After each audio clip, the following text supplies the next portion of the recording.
UP का हाल, क्योंकि हर बंदा यूपी की गल करता है, क्योंकि जो लोक सभा चोणां होण तां यूपी दे विच की होण जा रहा है, यूपी दे विच कौन जितणगे, क्योंकि 80 सीटां ने पूरे देश 'च सब तो वध सीटां ने। मेरे सहयोगी ज्ञानेंद्र शुक्ला लखनऊ तो खास तौर पर साडे कोल पहुंचे हुए ने, असीं उन्हां तो ये जानने की कोशिश करांगे कि यूपी का हाल किस तरह का होएगा ते किवें किहड़े उत्थे कैंडीडेट होणगे जो अज संसद जाणगे ते मौजूदा सरकार दे विच जो मौजूदा सरकार बनेगी उस दे विच हिस्सा पाउणगे। किस तरह का सिनेरियो यूपी का?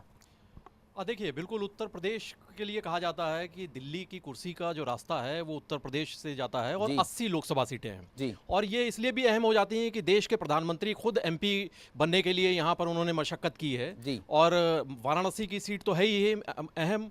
इसके अलावा रायबरेली और अमेठी ये कांग्रेस के गढ़ रहे हैं। बिल्कुल। राहुल गांधी अमेठी से पहले बात हो रही थी, लेकिन रायबरेली से चुनावी मैदान में थे, तो उनकी किस्मत का फैसला होना है। अखिलेश यादव के लिए खुद चुनावी मैदान में रहे हैं। जी। तो जो विपक्ष का इंडी गठबंधन की बात होती रही है, विपक्ष में वो सारे चेहरे जो बड़े चेहरे रहे हैं वो उत्तर प्रदेश से उन्होंने खुद चुनाव मैदान में उतरे हैं। राहुल गांधी और अखिलेश यादव, प्रधानमंत्री नरेंद्र मोदी के अलावा राजनाथ सिंह रक्षा जी। मंत्री वो भी चुनावी मैदान में, स्मृति ईरानी, जी खुद मोदी सरकार के, केंद्र सरकार के आधा दर्जन मंत्री वो जी। चुनावी मैदान में हैं। इसके अलावा योगी सरकार के भी 6 मंत्री चुनाव लड़ रहे थे। तो ये सारे लोगों की किस्मत का एक बड़ा फैसला होना है।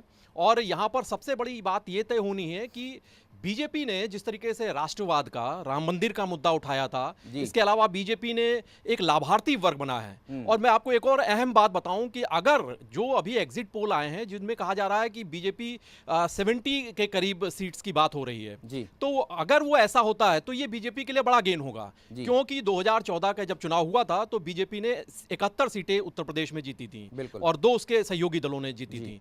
बाद में 2019 में वो सीटें घटी जी। और वो 62 का वो उनका आंकड़ा हो गया था। जी। तो ऐसे में अगर बीजेपी 70 सीटों के करीब पहुंचती है तो एक बड़ी उपलब्धि बीजेपी के लिए कही जाएगी। जी। हालांकि वोट शेयर बीजेपी का लगातार बढ़ता रहा है, हर चुनाव दर चुनाव 49.6% के करीब जा चुका है। जी। तो ये अगर देखना होगा कि बीजेपी अपने ये तमाम मुद्दों को लेकर, जो राम मंदिर, राष्ट्रवाद और इसके अलावा लाभार्थी के साथ एक और जो मुद्दा है महिलाओं का, वो सुरक्षा को लेकर मुद्दा। जी। उत्तर प्रदेश और बिहार ये ऐसे राज्य रहे हैं जहां पर कानून व्यवस्था को लेकर सबसे बड़े सवाल उठते रहे। तो ऐसे में अब ये देखना होगा कि जो महिलाओं में एक बड़ी एक नैरेटिव भी बना है, एक परसेप्शन भी बना है कि सुरक्षा जो है वो उत्तर प्रदेश में बड़ी पुख्ता हुई है जी। योगी राज में। जी। तो ये सिर्फ ना मोदी बल्कि योगी सरकार की भी एक बड़ी इम्तिहान है। जी। और ये देखना होगा कि उन्होंने जो काम किए हैं, क्योंकि विकास और सुरक्षा इन 2 मुद्दों के साथ बीजेपी चुनावी मैदान में रही है।